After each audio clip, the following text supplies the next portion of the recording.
Hi hello welcome to best of the day. మరి ఈ రోజు బెస్ట్ ఆఫ్ ద డే లో కొత్త విశేషాలతో పాటు కొన్ని ఆసక్తికరమైన నిజాలు మరియు చరిత్రలో ఈ రోజు జరిగిన ముఖ్య సంఘటనల గురించి తెలుసుకుందాం. Let's start the program. ముందుగా ప్రపంచ మహిళా దినోత్సవం గురించి చెప్పుకుందాం. అంతర్జాతీయ మహిళా దినోత్సవం గురించి తెలుసుకుందాం. ప్రతి సంవత్సరం మార్చి 8వ తేదీన ప్రపంచవ్యాప్తంగా మహిళల ఘనతలను చాటి చెప్పటానికి మరియు లింగ సమానత్వం కోసం ఈ దినోత్సవాన్ని జరుపుకుంటారు. చరిత్ర ప్రారంభం 1900 ప్రారంభంలో అమెరికా, యూరోప్లోని కార్మిక ఉద్యమాల నుండి ఇది ఉద్భవించింది. ముఖ్య సంఘటన 1908లో న్యూయార్క్ నగరంలోని 15,000 మంది మహిళలు తక్కువ పని గంటలు, మెరుగైన వేతనం మరియు ఓటు హక్కు కోసం భారీ ప్రదర్శన చేశారు. ఐక్యరాజ్య సమితి అధికారికంగా 1975లో అంతర్జాతీయ మహిళా దినోత్సవాన్ని గుర్తించింది.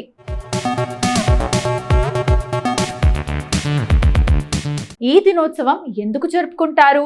విజయాల గుర్తింపు. సైన్స్, రాజకీయం, కళలు మరియు క్రీడల వంటి రంగాల్లో మహిళలు సాధించిన విజయాలను అభినందించడానికి. సమానత్వం కోసం పోరాటం. ఇప్పటికీ ప్రపంచవ్యాప్తంగా ఉన్న వేతన వ్యత్యాసం, హింస మరియు వివక్షకు వ్యతిరేకంగా గళం ఎత్తడానికి. అవగాహన. మహిళల ఆరోగ్యం, విద్య మరియు ఆర్థిక స్వావలంబనపై సమాజంలో చైతన్యం తీసుకురావటానికి. రంగుల ప్రాముఖ్యత. మహిళా దినోత్సవం రోజున సాధారణంగా 3 రంగులను ఉపయోగిస్తారు. పర్పుల్ న్యాయం మరియు గౌరవానికి చిహ్నం, ఆకుపచ్చ ఆశకు చిహ్నం, తెలుపు స్వచ్ఛతకు చిహ్నం. 2026 విశేషం. 2026లో మార్చి 8వ తేదీ ఆదివారం వస్తుంది. ప్రతి ఏటా ఐక్యరాజ్య సమితి ఒక ప్రత్యేకమైన థీమ్ ప్రకటిస్తుంది. దీని ద్వారా ఆ సంవత్సరం మహిళా సాధికారతకు సంబంధించి ఏ అంశంపై దృష్టి పెట్టాలో నిర్ణయిస్తారు. రష్యాలో విప్లవానికి దారితీసిన మార్చి 8 చరిత్రలో ఒక ముఖ్యమైన మలుపు ఏంటంటే 1917లో రష్యా మహిళలు శాంతి మరియు ఆహారం కోసం మార్చి 8న సమ్మెకు దిగారు. ఈ నిరసన ఎంత ఉధృతంగా మారిందంటే అప్పటి రష్యా చక్రవర్తి పదవిని వదులుకోవాల్సి వచ్చింది. ఆ తర్వాత వచ్చిన తాత్కాలిక ప్రభుత్వం మహిళలకు ఓటు హక్కును కల్పించింది.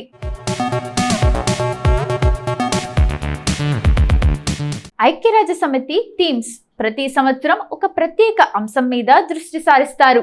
ఈ థీమ్స్ ద్వారా ప్రపంచవ్యాప్తంగా ప్రభుత్వాలు మహిళల కోసం ఎలాంటి పథకాలు చేపట్టాలో దిశానిర్దేశం చేస్తారు. వివిధ దేశాల్లో జరుపుకునే విధానం. చైనా, ఇక్కడ మహిళలకు ఈ రోజున సగం రోజు సెలవిస్తారు. ఇటలీ, ఇక్కడ పురుషులు మహిళలకు మిమోసా అనే పసుపు రంగు పువ్వులను బహుకరిస్తారు. ఇది మహిళా దినోత్సవానికి చిహ్నంగా భావిస్తారు.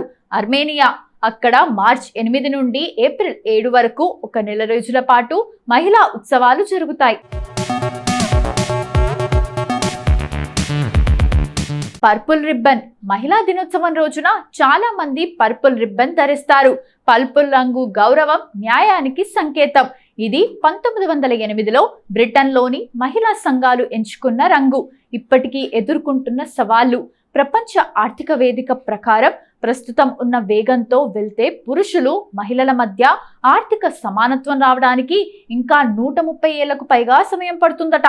అందుకే ఈ దినోత్సవం ప్రతి ఏటా మనకు బాధ్యతను గుర్తు చేస్తుంది. 2026 నాటికి ప్రపంచవ్యాప్తంగా మహిళల భాగస్వామ్యం డిజిటల్ రంగంలో, ఏ రంగంలో పెంచటంపై ప్రధానంగా దృష్టి సారించే అవకాశం ఉంది. సాంకేతిక రంగంలో మహిళల ప్రాతినిధ్యం పెరగడమే రాబోయే కాలంలో అతిపెద్ద లక్ష్యం. మహిళా దినోత్సవం కొన్ని దేశాల్లో ప్రభుత్వ సెలవు. ప్రపంచంలోని సుమారు 25 దేశాల్లో మార్చి 8వ తేదీన అధికారికంగా ప్రభుత్వ సెలవు ప్రకటిస్తారు. మన దేశంలో సెలవు లేకపోయినా అనేక కార్యాలయాల్లో మరియు విద్యా సంస్థల్లో మహిళలను గౌరవిస్తూ ప్రత్యేక కార్యక్రమాలు నిర్వహిస్తారు. Google doodle. ప్రతి సంవత్సరం మార్చి 8న గూగుల్ ఒక ప్రత్యేకమైన డూడుల్ ద్వారా మహిళా శక్తిని ప్రపంచానికి చాటి చెబుతుంది. ఇందులో వివిధ రంగాల్లోని మహిళల విజయాలను గ్రాఫిక్స్ లేదా చిన్న వీడియోల రూపంలో చూపిస్తారు. ఇప్పటి వరకు ప్రపంచ మహిళా దినోత్సవం గురించి మనకు తెలియని కొన్ని ఆసక్తికరమైన నిజాలు తెలుసుకున్నాం కదా.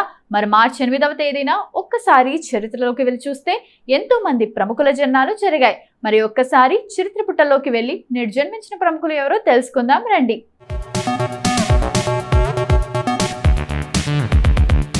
బాలీవుడ్ నటుడు ఫర్దీన్ ఖాన్. ఆయన 2024లో తన సెకండ్ ఇన్నింగ్స్ ను ఘనంగా ప్రారంభించారు. తండ్రి దివంగత ప్రముఖ నటుడు నిర్మాత ఫిరోజ్ ఖాన్ మార్చి 8, 1974న ముంబైలో జన్మించారు. కుటుంబం: ఈయన భార్య నటాషా మాధ్వాని, ప్రముఖ నటి ముంతాజ్ కుమార్తె. వీరికి 2 పిల్లలు. తొలి సినిమా 1998లో తన తండ్రి దర్శకత్వంలో వచ్చిన ప్రేమ్ అఘన్తో ఎంట్రీ ఇచ్చారు. ఈ సినిమాకు ఆయనకు ఫిల్మ్ఫేర్ బెస్ట్ డెబ్యూ అవార్డు లభించింది. మలుపు తిప్పిన సినిమాలు: రామ్ గోపాల్ వర్మ దర్శకత్వంలో వచ్చిన జంగల్, ప్యార్ తూనే క్యా కియా సినిమాలు ఆయనకు మంచి గుర్తింపును తెచ్చాయి. Comedy hits: no entry, hey baby, all the best వంటి సినిమాలతో కామెడీ హీరోగా కూడా మెప్పించారు. భారతీయ సినీ చరిత్రలో ముఖ్యంగా ఉర్దూ మరియు హిందీ సాహిత్య రంగాల్లో సాహిర్ లుధియాన్వి ఒక ధృవతార. ఆయన కేవలం పాటల రచయిత మాత్రమే కాదు, సమాజంలోని అసమానతలు ప్రశ్నించిన గొప్ప విప్లవ కవి. మార్చి 8, 2026 నాటికి ఆయన 105వ జయంతి వచ్చింది.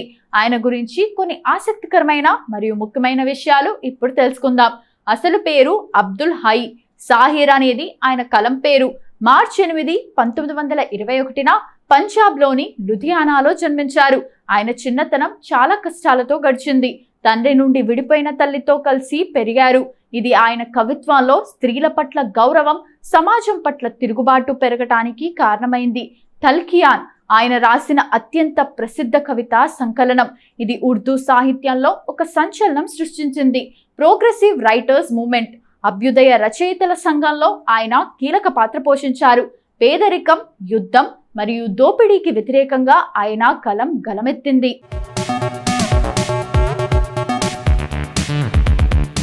ఆకాష్ దబాడే బాలీవుడ్ లో తనదైన కామెడీ టైమింగ్ తో గుర్తింపు తెచ్చుకున్న నటుడు. ఆయన గురించి కొన్ని ఆసక్తికరమైన విషయాలు ఇప్పుడు తెలుసుకుందాం. మార్చి 8, 1985న మహారాష్ట్రలోని నాగ్పూర్లో జన్మించారు. ఆయన కేవలం నటుడే కాదు, అద్భుతమైన కథా రచయిత మరియు గాయకుడు కూడా. ఆకాష్ పెద్ద స్టార్ కాకపోయినా తను చేసిన చిన్న పాత్రలతో ప్రేక్షకులను కడుపుబ్బా నవ్వించారు.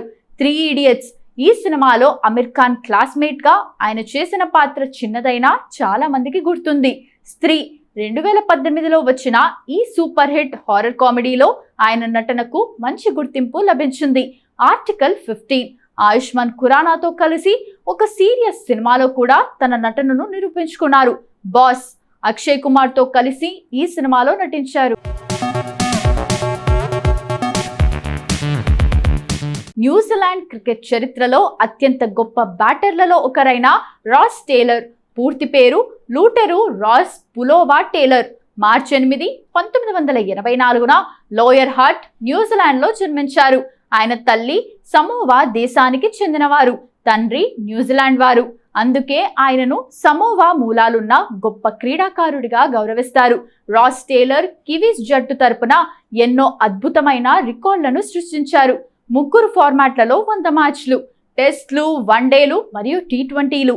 ఈ మూడింటిలోనూ 100 మ్యాచ్లు ఆడిన ప్రపంచంలోనే మొదటి క్రికెటర్ రాస్ టేలర్. అత్యధిక పరుగులు. న్యూజిలాండ్ తరపున వన్డేల్లో, టెస్టుల్లో అత్యధిక పరుగులు చేసిన ఆటగాళ్లలో ఒకరిగా నిలిచారు. వరల్డ్ టెస్ట్ ఛాంపియన్షిప్ WTC 2021లో భారత్తో జరిగిన ఫైనల్లో విన్నింగ్ షాట్ కొట్టి న్యూజిలాండ్కు ICC ట్రోఫీని అందించడంలో కీలక పాత్ర పోషించారు. భారతీయ క్రీడా చరిత్రలో ముఖ్యంగా వాలీబాల్ రంగంలో జిమ్మీ జార్జ్ ఒక లెజెండ్. ఆయనను భారతదేశపు అత్యంత గొప్ప వాలీబాల్ క్రీడాకారుడిగా పరిగణిస్తారు. మార్చి 8, 1955న కేరళలోని కన్నూర్ జిల్లాలో జన్మించారు. వాలీబాల్ కుటుంబం. ఆయన కుటుంబంలో 8 మంది సోదరులు ఉండగా వారందరూ వాలీబాల్ క్రీడాకారులే కావటం విశేషం. వారి తండ్రి వారికి మొదటి కోచ్గా ఉండేవారు. అతి చిన్న వయసులో గుర్తింపు. కేవలం 16 ఏళ్ల వయసులోనే కేరళ రాష్ట్ర జట్టుకు ప్రాతినిధ్యం వహించారు. జాతీయ జట్టు 19 ఏళ్ల వయసులో భారత జాతీయ వాలీబాల్ జట్టులో చేరారు. ఆ తర్వాత జట్టుకు కెప్టెన్ గా కూడా వ్యవహరించారు. విదేశీ క్లబ్స్. ఇటలీలోని ప్రొఫెషనల్ క్లబ్లకు ఆడిన మొదటి భారతీయ వాలీబాల్ క్రీడాకారుడు ఆయనే. ఇటలీలో ఆయనను జిమ్మీ ది గ్రేట్ అని పిలిచేవారు. సో ఇదండి ఇవాల్టి best of the day episode. ఈ ఎపిసోడ్ అనేది ఈ రోజుకు సంబంధించిన కొన్ని ఆసక్తికరమైన విశేషాలు తెలుసుకోవడానికి ఉపయోగపడిందని అనుకుంటూ మళ్ళీ రేపటి ఎపిసోడ్లో కలుద్దాం.